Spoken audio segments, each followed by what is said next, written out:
नमस्कार दोस्तों, स्वागत है आपका अपने यूट्यूब चैनल एकम मैजू टेक में।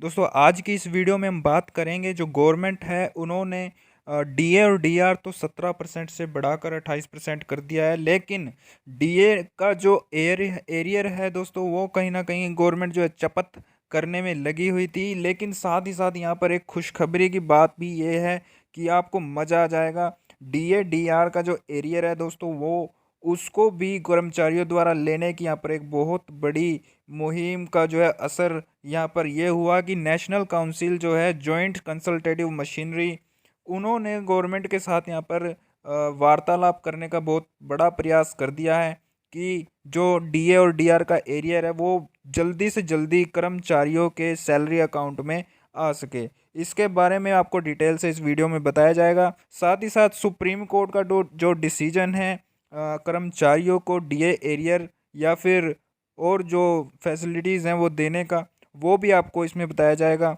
पूरी वीडियो को अंत तक देखते रहिए। तो देखिए दोस्तों, बात कर लेते हैं हम इस लेटर की। शिवा गोपाल मिश्रा जो है यहाँ पर सेक्रेटरी हैं, कहाँ के, नेशनल काउंसिल स्टाफ साइड, यानी कि एक जॉइंट जो है कंसल्टेशन मशीनरी है गवर्नमेंट ऑफ इंडिया। मतलब कहने का जो एक सेंट्रल गवर्नमेंट एम्प्लॉयज़ के लिए, उनके हक के लिए, और जो कर्मचारियों और सेंट्रल गवर्नमेंट्स के आपस में जो रिलेशन को मजबूत बनाने के लिए, कोई भी डिस्प्यूट हो, कोई भी झगड़ा हो, उसको रिजोल्व करने के लिए एक मशीनरी का यहाँ पर बनाई गई थी, जो थी जॉइंट कंसल्टेशन मशीनरी। यानी कि एक कंसल्टेशन यहाँ पर दी जाती थी आपस में, गवर्नमेंट को भी और कर्मचारियों को भी। तो उसके लिहाज से नेशनल काउंसिल जो स्टाफ साइड के नाम से बनाई गई थी, जिसके सेक्रेटरी हैं शिव गोपाल मिश्रा, ताकि सेंट्रल गवर्नमेंट कर्मचारियों की यहाँ पर हक की बात की जा सके। अब देखिए दोस्तों, हम थोड़ा सा आगे बढ़ते हैं। ये जो लेटर जो है 17 जुलाई 2021 का है, और ये कैबिनेट सेक्रेटरी जो गवर्नमेंट ऑफ इंडिया के उनको भेजा, और chairman national council JCM, JCM का मतलब यही है, जॉइंट कंसल्टेशन मशीनरी।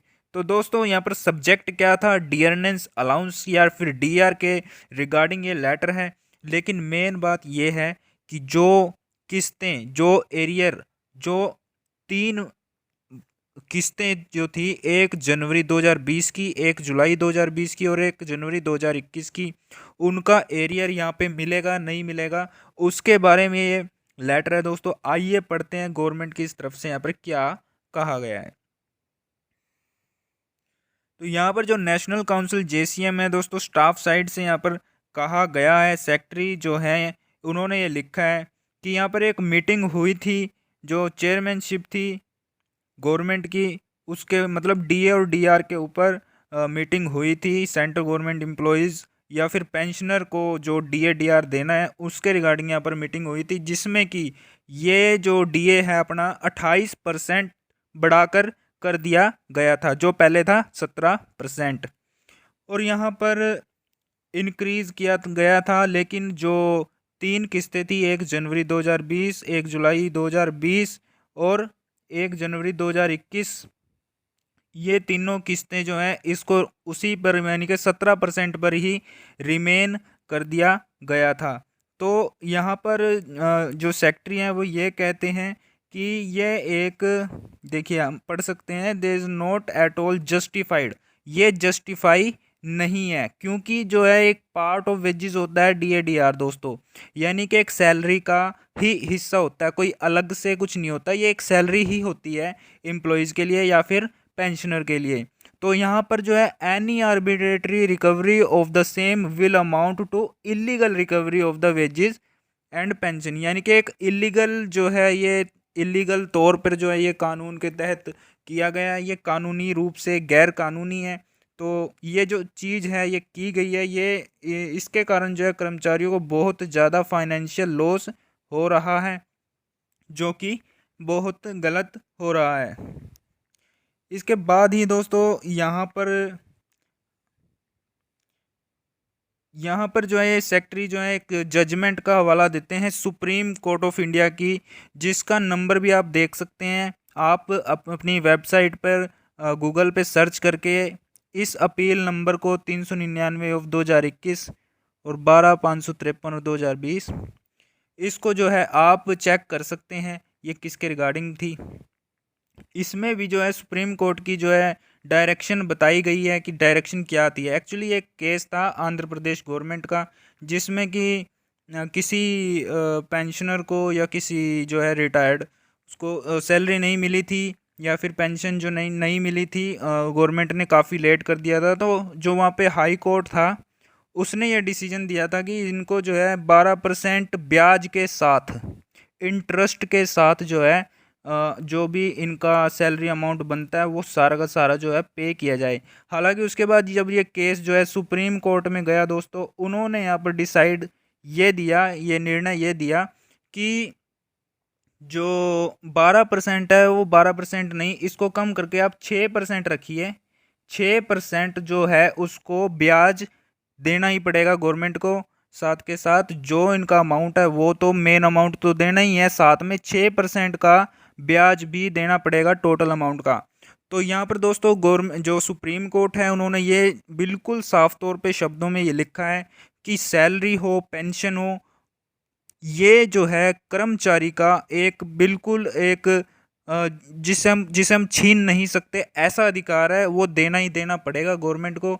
तो यहाँ पर ये सुप्रीम कोर्ट का ये हवाला दिया गया है सेक्रेटरी जो है नेशनल काउंसिल स्टाफ साइड की तरफ से। ये देखिए दोस्तों,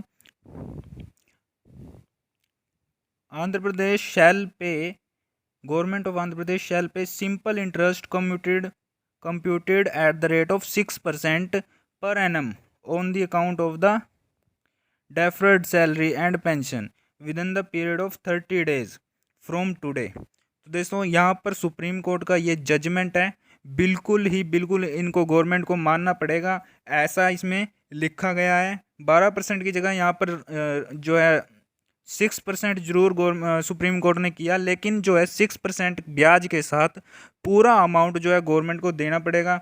ये जो है कॉन्स्टिट्यूशनल संवैधानिक तौर पर ये होना चाहिए कि गवर्नमेंट जो है कर्मचारियों को पूरी सैलरी दे। इसके साथ ही दोस्तों यहाँ पर जो है सेक्रेटरी ये भी लिखते हैं कि जो इंस्टॉलमेंट थी, जो किस्तें थी 1 जनवरी 2020 और ये जुलाई 2020 और जनवरी 2021 की, उनको अगर माने तो ये 4% पहले का होगा, 7% दूसरे का होगा और 11% जो हमें दे दिया गया है वो बढ़ा दिया गया है जो डीए वो होगा। यानी कि इनके हिसाब से हमारा जो डीए की किस्तें हैं वो भी दी जानी चाहिए गवर्नमेंट को, और सुप्रीम कोर्ट के डिसीजन या जजमेंट के हिसाब से ये उनको देना ही देना चाहिए, ऐसा सेक्रेटरी शिव गोपाल मिश्रा जी लिखते हैं जो नेशनल काउंसिल स्टाफ साइड के सेक्रेटरी हैं। इसके साथ ही दोस्तों ये बात भी जाननी ज़रूरी है कि जिनकी रिटायरमेंट दोस्तों, जिस भी कर्मचारी की रिटायरमेंट 1 जनवरी 2020 से लेकर के 30 जून 2021 तक में पड़ रही है, इस पीरियड के अंदर पड़ रही है, क्योंकि इसी पीरियड में जो है डीए जो है फ्रीज किया गया था गवर्नमेंट के द्वारा, तो उनको यहाँ पर बहुत ही ज़्यादा फाइनेंशियल लॉस होगा, उनकी ग्रेजुटी, उनकी लीव इनकैशमेंट को बहुत बड़ा फॉल्ट होगा। तो दोस्तों यहाँ पर भी सेक्रेटरी जो है गवर्नमेंट से पूछ रहे हैं कि उनके बारे में आपका क्या डिसीजन है। ये एक बहुत बड़ा मुद्दा बन सकता है दोस्तों। यहाँ पर जो जेसीएम नेशनल काउंसिल है उसने गवर्नमेंट से ऐसा भी बोला है कि जो स्टाफ साइड है वो प्रिपेयर कर रही है डिस्कस करने के लिए मोड ऑफ एरियर पेमेंट के लिए, मतलब कि एक और मीटिंग जो है यहाँ पर स्टाफ साइड की तरफ से हो सकती है गवर्नमेंट के साथ कि आखिर किस प्रकार से जो है एरियर जो है एम्प्लॉयज़ को दिया जाए या फिर इसके बारे में कोई निर्णय लिया जाए। तो हरियाणा गवर्नमेंट से संबंधित और जानकारी के लिए दोस्तों चैनल को सब्सक्राइब करना ना भूलें। वीडियो अच्छी लगे तो लाइक ज़रूर करना और बेल आइकन को भी दबा लेना दोस्तों। Thank you.